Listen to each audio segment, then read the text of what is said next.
Hey patent friends, welcome back to another video. So one of the biggest questions I get from folks on this channel who are interested in patent attorney careers is, how did I become a patent attorney? And I want to share my story of how I became first a patent agent and then a patent attorney to kind of give you a sense of at least my journey and how that may inspire you on your journey to become a patent agent or a patent attorney. So stick around, we are starting right now. So for those of you who are new here, my name is Dylan Adams. I am a patent attorney and author of the best-selling book, Patents Demystified, which is an insider's guide to protecting ideas and inventions used by inventors, entrepreneurs, and startups worldwide, including at top universities like Harvard, Stanford, and MIT. You might also recognize me from my appearance on CNBC's hit show, The Prophet, with Marcus Lemonis. So this channel it's all about patents, and a lot of it gives you information on the patent process and things like that, but there's a lot about patent careers as well. So if you want more content like that, be sure to hit the subscribe button and click that little bell icon so you get notifications of new videos coming out. All right, let's go ahead and get right into it. So unlike a lot of the viewers of this channel who obviously have a good sense of what they want to do with their lives and are really exploring careers, I had no idea that I wanted to become a patent attorney. I had no idea what patents really were really up until I even got to law school. And I just sort of honestly stumbled on the job of being a patent attorney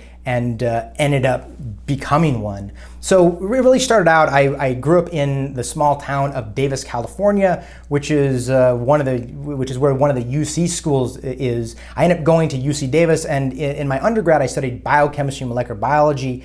I actually took off some time during undergrad. I was in a band when I was younger, in junior high and in high school. And we actually signed on to a label, toured up and down the West Coast for several years. We're like on full salary, and it was a great experience. And the reason why I bring that up is because that's actually what made me realize that I wanted to get into business, and instead of going to med school or becoming a graduate student and using my biochemistry degree that I hadn't even finished yet. I was halfway through college. Using a degree like that, for a practical purpose, like actually doing science. So long story short, the label didn't really have enough money to get us the radio play and to get us the promotional stuff that we needed. And that ended up folding at one point. And so I went back to finish my undergrad degree, and I was really focused. I knew that I wanted to go to law school after that. Okay, so finished my undergrad degree in biochemistry and molecular biology, and then went to Seattle for law school. Okay, so I didn't really honestly even know what I wanted to do. I knew that I wanted to go to law school and that this would be a way to do business of some sort. I thought maybe, even if I didn't ever practice law ever, I could use my law degree to practice business. But actually, strangely enough, at a sort of a job fair thing, I was walking around, talking to people, and one thing leads to another, and people say, hey, well, what is your undergrad degree? And I was like, well, it's biochemistry and molecular biology. And say, oh, they said, well, you should take the patent bar and become a patent attorney. And I was like, what is that? I had never heard of this before. Okay, so what I came to find out was, so to be a patent attorney, you actually have to take a special bar in addition to a state bar. You have to take what is called the patent bar. And the reason why this person recommended this to me is because I had a technical degree, and to even qualify to sit for the patent bar, you have to have some sort of technical degree, whether it be something in the sciences like biochemistry, molecular biology like I had, or something like in computer science, physics, mathematics, things like that. I actually have some great videos on qualifying for the patent bar. I'll have some links here and put some links down below. So be sure to check those out for more detail on how to qualify for the patent bar. So I kind of found out about this patent bar thing. I also found out, hey, I don't have to wait until I become an attorney to take the patent bar. I just need the technical background to be able to sit for it. I can take that, and if I pass it, I can become what's called a patent agent. I was like, hey, this is great. This sounds awesome. So I hadn't even started law school. I was taking summer classes, and so I started studying for the patent bar.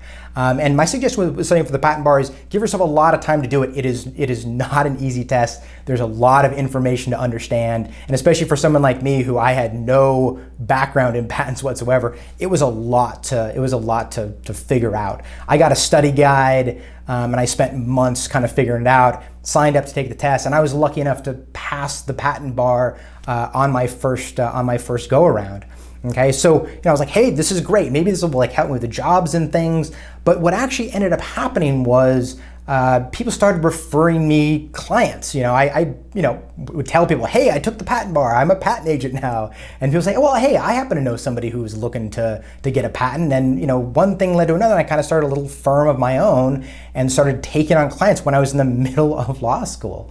And I met a friend in law school who was a year ahead of me. He was also a patent agent. We started a little patent firm. And so all during law school, I actually had a working patent agent firm. We had offices and staff in downtown Seattle. And so when I wasn't working on law school, I was representing clients as a patent agent. And what I kind of came to find out even after I became an attorney was being a patent agent in a lot of ways is very much the same as what a patent attorney does. The only difference is you can't represent clients in legal things. So you can't talk about contracts, you can't do litigation. But as far as the day-to-day in terms of analyzing inventions, drafting and filing patent applications, and working them through the examination process at the United States Patent and Trademark Office, it's pretty much the same. So while I was in law school, I was able to essentially be doing the work that I would ultimately be doing even when I became a patent attorney.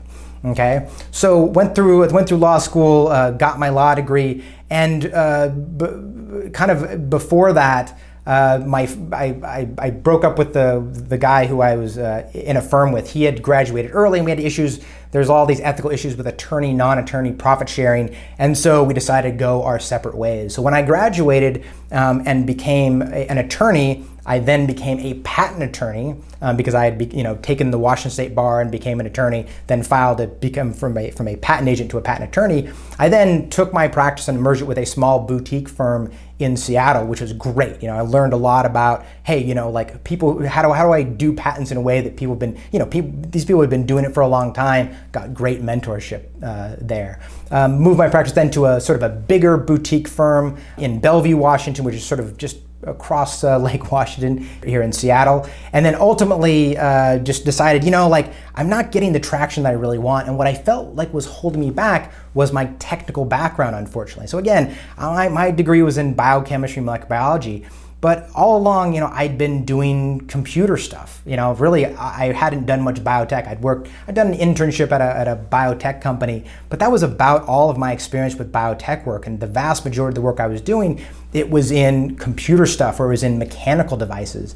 And when I was looking around for jobs, and even at the firms that I had been at, a lot of times, it was hard to get them to staff me on stuff with clients because I didn't have the right technical background. Even though I knew computers, I've been doing stuff with computers ever since I was really young. I've been doing web pages and making robots and stuff ever since I was a little kid. I didn't have the street cred of having an electrical engineering or computer science degree that made clients comfortable. And so it really made it difficult to sort of move my way up and get better jobs and get better clients. So what I actually decided to do is I went back to school and I got a master's in electrical engineering. So while I was still working, I worked at night, got my electrical engineering degree, and that made a huge difference as far as jobs go. And I've got some, check out this video here, I'll kind of leave a link there, and also down below, kind of talking about the different technical backgrounds and which ones are better and which ones are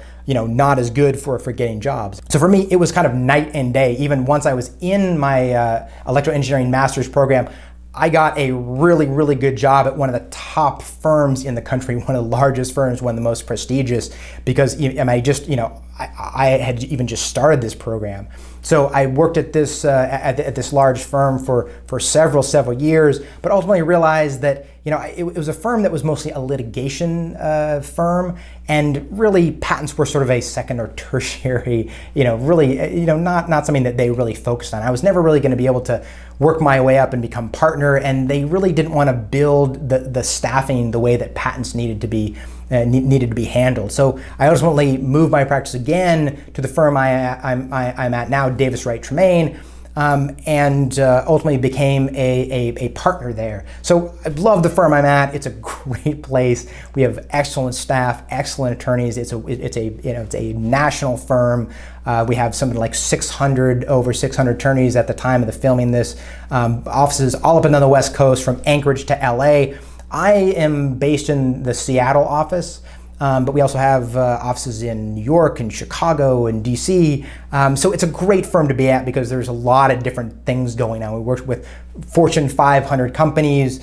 I work with startups a lot, which is my favorite thing to do. So there's a lot of different clients, which makes the firm that I work with great. So as far as my practice goes, I love working with startups. That's my favorite thing to do. I mean, I do a lot of stuff with Fortune 100 companies and these huge clients, but to me, it's honestly not as fun. I mean, that's kind of more churning out the sausage, and it's kind of, thankless in a lot of ways. I love working with startups because I can make a huge difference with these folks and really transform their businesses and their lives. I mean, I had one client who threw me a patent party because we got their patent issued, and it totally transformed their business and allowed them to do things that they that they really want to do, to get investors and get traction with sales and things like that. You don't really get that same reception with these big companies where they have thousands, if not tens of thousands of patents, and you're just a cog in the wheel doing this. So that's one of the things I love about my job, is being able to work with startups. So kind of the day-to-day of what I do is I do what's called patent prosecution, and it sounds like litigation, but it's totally not. It's a term of art for the process of sort of doing analysis of how to protect ideas and inventions, drafting and filing patent applications at the United States Patent and Trademark Office, and working them through the examination process until hopefully the application is allowed and then will issue as a patent.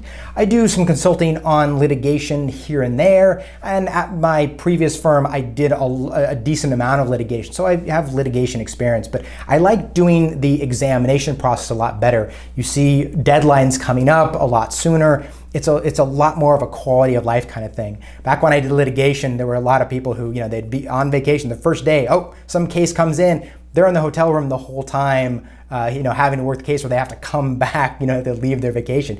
That's not the way it is with the practice of, the patent prosecution or sort of the examination process. You see deadlines coming from a long ways away. You can have people step in to kind of help you out with things when you're away. To be honest, I typically don't even check my email most of the time when I'm on vacation. So it gives you a lot of flexibility having that kind of practice. That's why I love working as a patent attorney with the practice I do. I get to work with great clients, work with all sorts of cool technology. Probably my favorite is robotics. I have a lot of robotics clients, robotic exoskeletons, robots who do drywall. So I mean, really, I'm kind of a glorified technical writer. I geek out on technology all day. I'm really like writing about robots. And recently, I've really just been working at home. Being a patent attorney, you don't always have to work with people physically to be able to draft applications and then do stuff with the United States Patent and Trademark Office. A lot of times it's going to be through written correspondence. It's going to be over the phone, via email. And so, for instance, I am based in the Seattle office, but I've had staff in New Jersey and LA, and in the Seattle office, but in a totally different floor, so I would never see them. So it's a kind of a practice where you can work with teams directly, or something that you could potentially do remotely. So I love being a patent attorney, and it's an amazing job. So if you got some value out of this video, please give it a thumbs up and consider subscribing if you want more on patents and patent careers. I have a whole playlist of patent career videos, so I'll have those pop up here. I also have some of those videos pop up here for you to check out. So thanks for watching, and we'll see you again in the next video. Thanks.